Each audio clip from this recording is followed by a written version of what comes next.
السلام عليكم ومرحبا بكم في قناتي أسيل للطبخ الشرقي.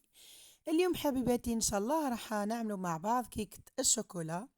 هاد الكيكة لولادي والزوج تاعي جست خرجتها من الفور، ما زالت ما بردتش مليح، جست بديت نزين فيها، بعد بداو يلتهموا فيها ما خلوهاش ما تبرد وتحكم روحها شوكولا.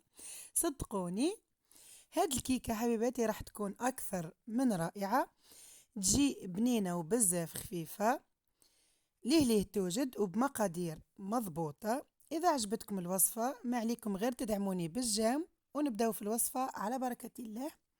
جيبي غيسيبيون حطي فيه 2 عظمات بحرارة المطبخ ومعاه علبة ياغورت بذوق الشوكولا كما موضح أمامك في الفيديو.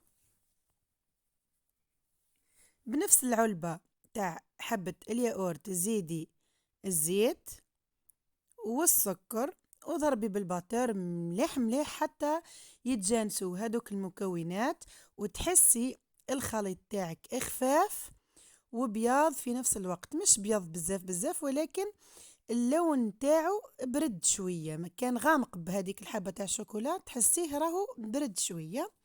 وكي تحسي السكر تاعك ذاب مليح زيدي 2 كيلات بنفس الكيلة تاع علبة الياغورت، 2 كيلات فرينة ومغرفة كبيرة كاكاو، وزيدي مغرفة كبيرة فوقو تاع فرينة وساشي خميرة كيميائية، وخلطي غير بالفوي حتى يدخل هداك الخليط مع بعضها مليح، تدخل الفرينة في الخليط وتتحصلي على هذا القوام. هاوليكم جيبي مول دائري ادهنيه بالزبدة ورشيه بالفرينة وصبي الخليط تاعك حبيبتي في هاد الوقت اللي راكي قاعدة تفرغي في الخليط. الفور راهو يسخن على 180 درجة.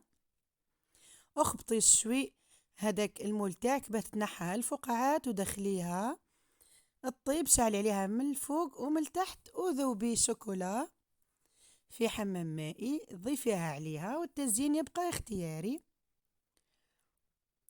هاي ليكم قلت التزيين يبقى اختياري، وهاي ليكم واحد القوام روعة، الخفة والبنة. لهنا ديجا كانوا كلاو مورسو ما خلاونيش نصور بس لا خلاوني نصور. إذا عجبكم الفيديو نتمنى تخلولي الجيم. باي باي.